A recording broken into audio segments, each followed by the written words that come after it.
Todos nós que queremos um Brasil melhor, temos que ter muita sabedoria e união para vencer o partido das trevas. A gente precisa praticar aquilo que a gente prega. Como é que a gente vai unir o Brasil se a gente não consegue unir a direita antes? Não caia em pilha errada. O Tarcísio é um aliado fundamental. A Michelle tem um papel importantíssimo. Eu tenho certeza que você que me acompanha aqui também queria ver o meu pai, Jair Messias Bolsonaro, livre e de volta à presidência da República. E eu vou lutar até depois do fim para isso acontecer. Enquanto não é possível, você não gostaria de presenciar um momento em que eu, Tarcísio, Michelle, Ratinho, Zema, Caiado e tantas outras lideranças de direita estivéssemos juntos no mesmo palanque, pela mesma causa, para resgatar o Brasil das garras do atual governo? Calma que isso vai acontecer no tempo certo. Até lá, vamos concentrar os nossos esforços em apontar para o verdadeiro culpado pelo caos que está o nosso país, que é o atual governo. Eu sei que você também sofre com meu pai nessa situação desumana em que ele se encontra. Então imagina a gente da família como é que está sofrendo há anos com tudo isso.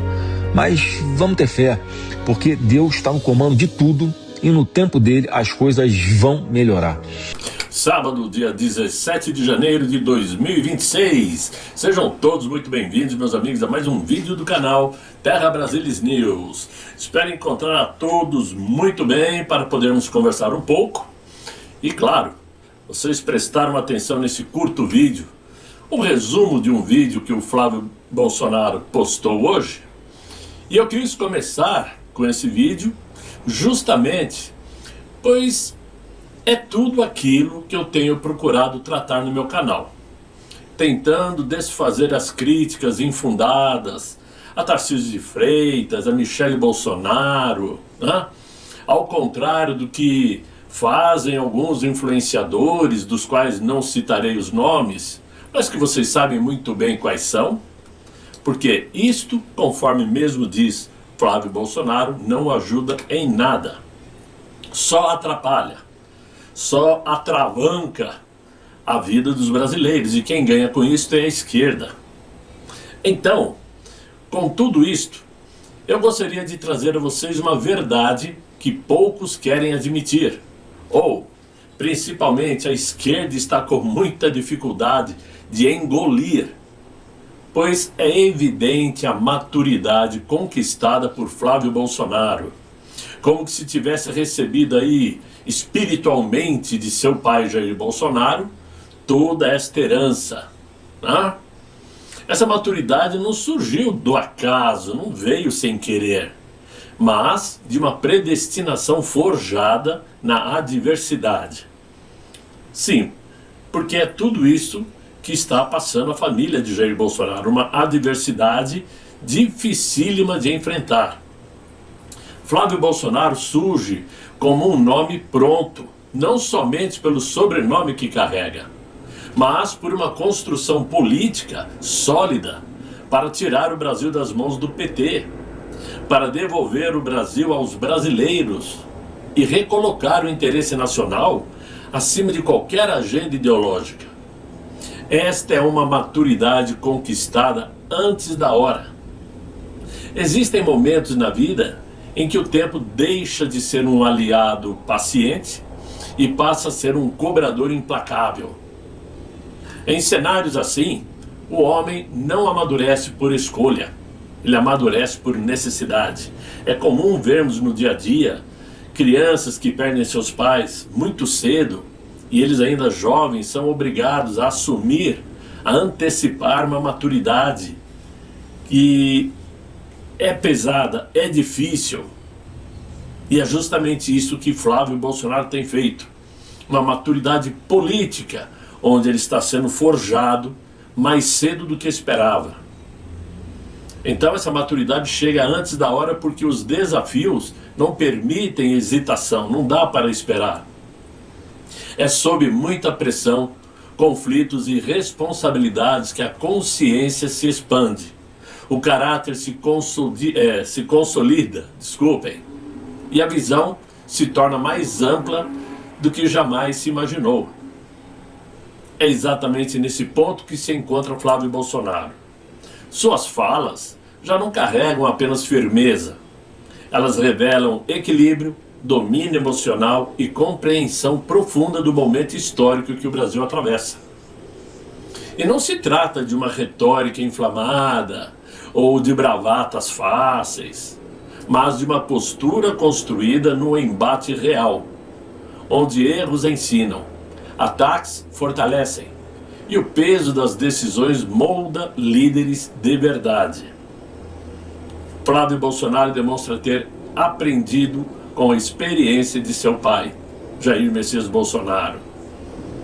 Há uma maturidade no tom certo, uma responsabilidade na análise e serenidade na condução do debate público.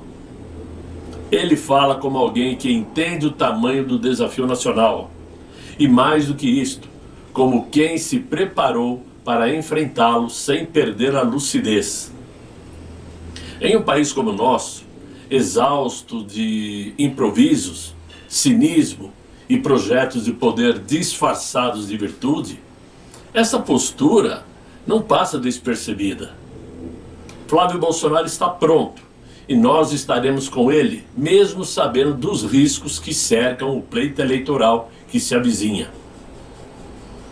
Muito bem. Mudando de assunto, né? E entrando no que mais chama atenção no dia de hoje, então quer dizer que o Donald Trump convidou o Inácio, deixa eu puxar a cadeira aqui, convidou o Inácio para o Conselho da Paz, para Gaza. É isto. Segundo fontes ouvidas aí pela CNN Brasil, a carta foi enviada diretamente para o presidente brasileiro via Embaixada Brasileira em Washington.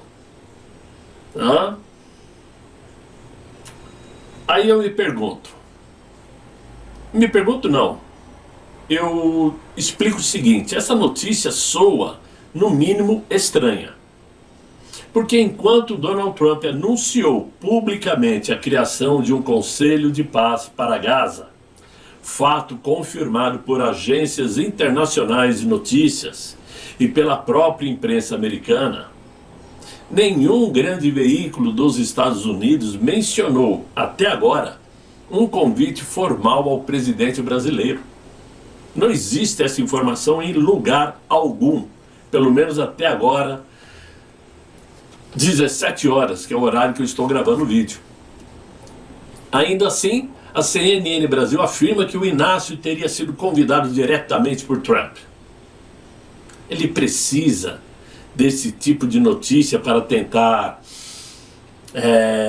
melhorar seu ego, amaciar seu ego, tentar dar uma imagem de importância internacional, coisa que não existe. Mas o silêncio das fontes americanas, somada à ausência de qualquer confirmação oficial da Casa Branca ou do governo brasileiro, levanta dúvidas inevitáveis. E aí fica a sensação de que a informação correu mais rápido do que os fatos. E que, nesse caso, o mandatário brasileiro está se convidando para o Conselho. Está pedindo para ser convidado. Mas, segundo a CNN Brasil, que faz parte do consórcio, o convite ao Inácio teria sido feito pela Embaixada Brasileira em Washington, D.C. Porém, até o momento, essa informação não foi confirmada por um anúncio oficial do governo americano, nem por declarações públicas do Itamaraty. Mas, oficialmente, os países convidados até agora foram Turquia, Egito, Argentina, Canadá, Emirados Árabes Unidos, Reino Unido, Itália e Alemanha. Claro que essa lista ainda pode aumentar. Pode surgir mais alguns convidados, né? Mas por enquanto, a verdade mostra que o Inácio está louco para arrumar mais algumas viagenzinhas com a Janja. Está louco para arrumar um passeiozinho a mais e para ganhar notoriedade que ele já não tem mais, né? Eu gostaria que o Brasil mostrasse o convite de Donald Trump ao Inácio. Assim como faz o governo argentino apresentando um convite formal a Javier Milei. Vejam a imagem. Esse é um convite feito pelo Trump para Javier Milei, está aí. Por que que o Itamaraty não mostra esse mesmo convite ao Inácio? Claro que por hora a notícia é plantada pela imprensa consorciada, mas fato é que o Inácio precisa desesperadamente de algum protagonismo internacional, principalmente depois da rasteira que ele tomou da primeira-ministra italiana, Giorgia Meloni, com relação à celebração do acordo Mercosul e União Europeia, que aconteceu hoje lá em Assunção, no Paraguai. E é o próximo assunto agora. Por quê? A chamada rasteira diplomática de Giorgia Meloni no Inácio não foi um gesto impulsivo nem pessoal. Foi aí um cálculo político puro e bem executado. O inquilino do Palácio do Planalto trabalhou nos bastidores para transformar a assinatura do acordo União Europeia e Mercosul ainda em dezembro, enquanto ocupava a presidência do Mercosul, né? Ele queria um evento pessoal, preferencialmente em dezembro, para que ele se consagrasse como o presidente brasileiro que consagrou esse acordo. Só que a ideia era clara: usar o acordo como vitrine internacional, recuperar prestígio externo e vender a imagem de um líder global capaz de recolocar o Brasil no mundo.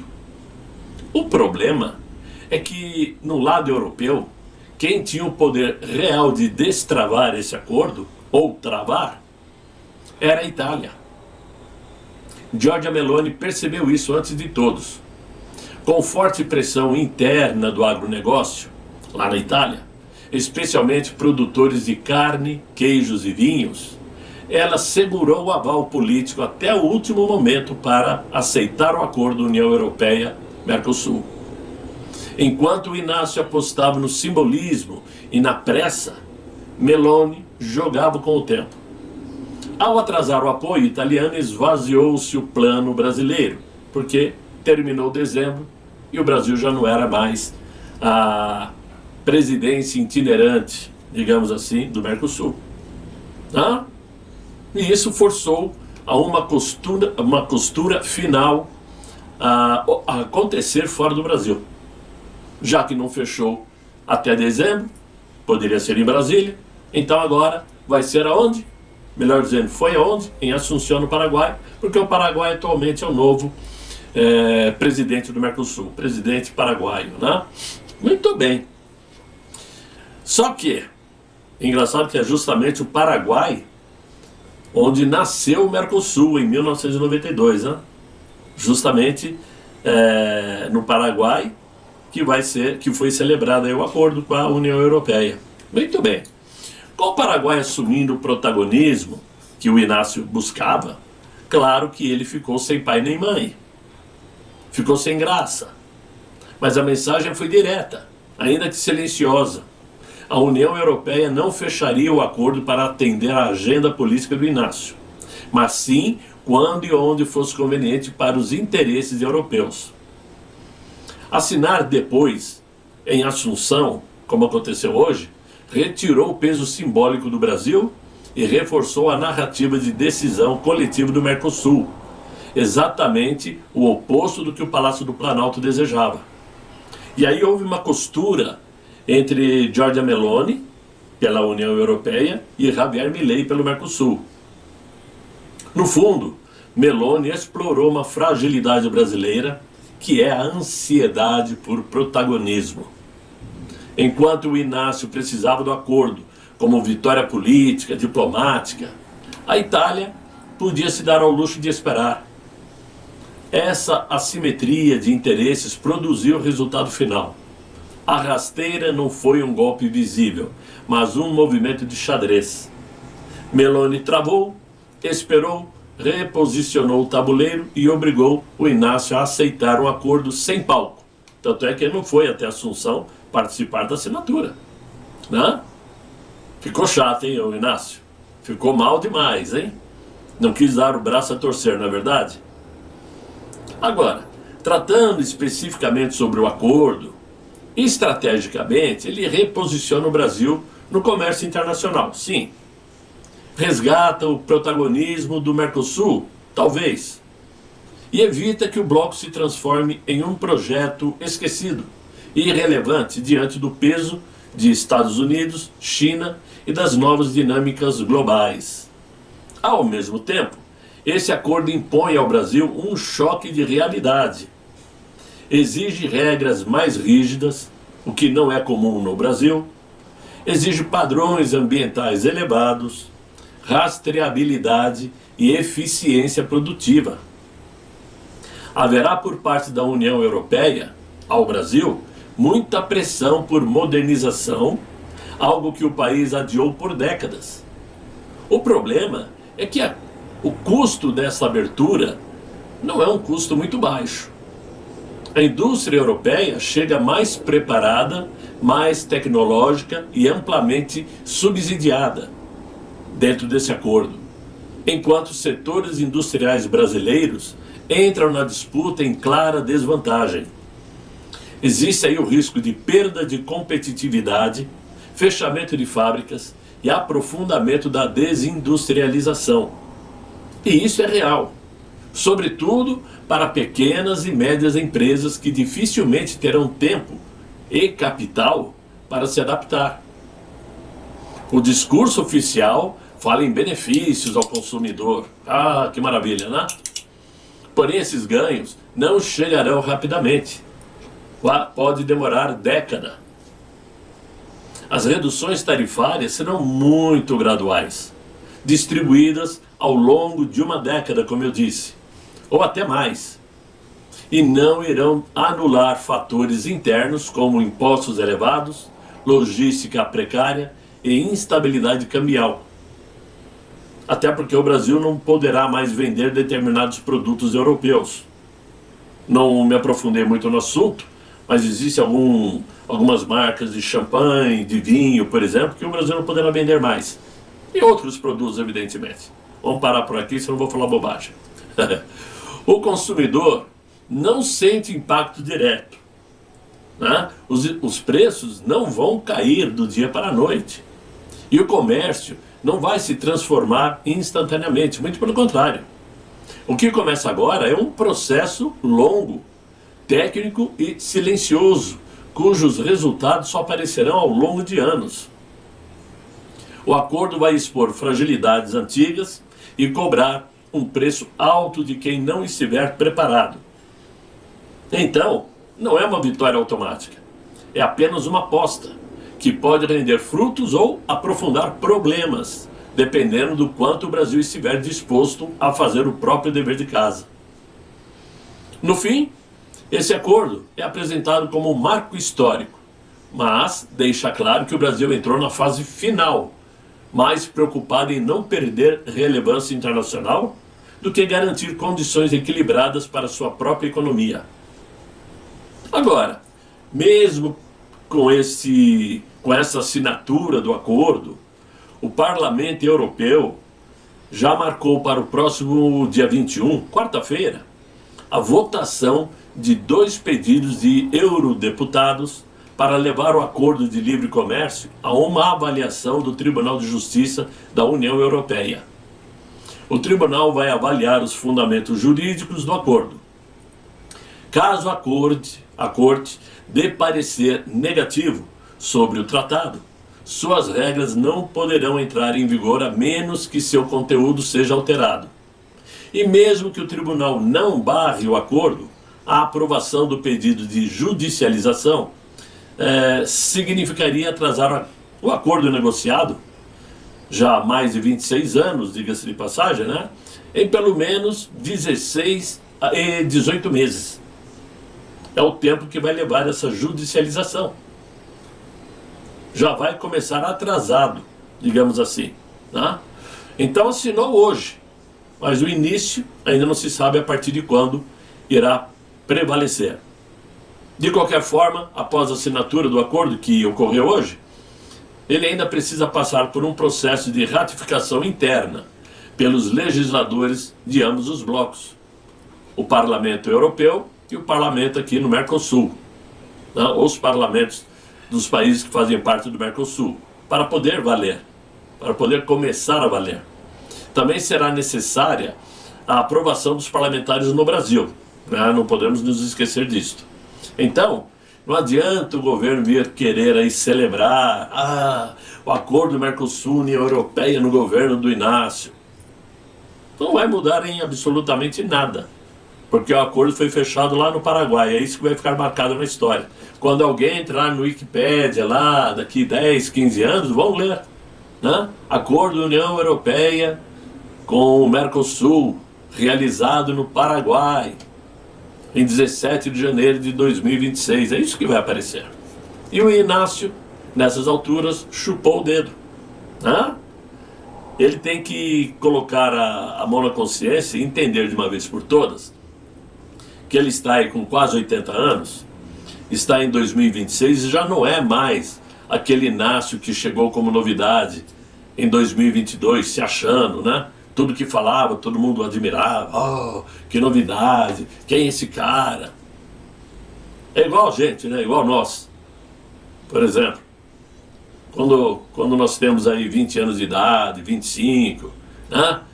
Naquela época, lá atrás, chegávamos aí para conversar com uma garota, tínhamos aquele jeito, né? Aquele trejeito para chegar na conversa, né? Tínhamos a manha do gato, como se falava lá atrás, né? Hoje, com 70 anos, a gente vai tentar fazer a mesma coisa, já gagueja na primeira frase, já pisa na bola de imediato. Por quê? Temos que cair na real de que o mundo mudou. As garotas de hoje não são mais iguais às garotas do passado, o pensamento é outro, né? A esperteza é outra, a altivez é diferente, a independência é muito maior. Ou seja, tudo mudou. Só que o Inácio acha que ele ainda é o mesmo e que o Brasil ainda está em 2002, e não é assim.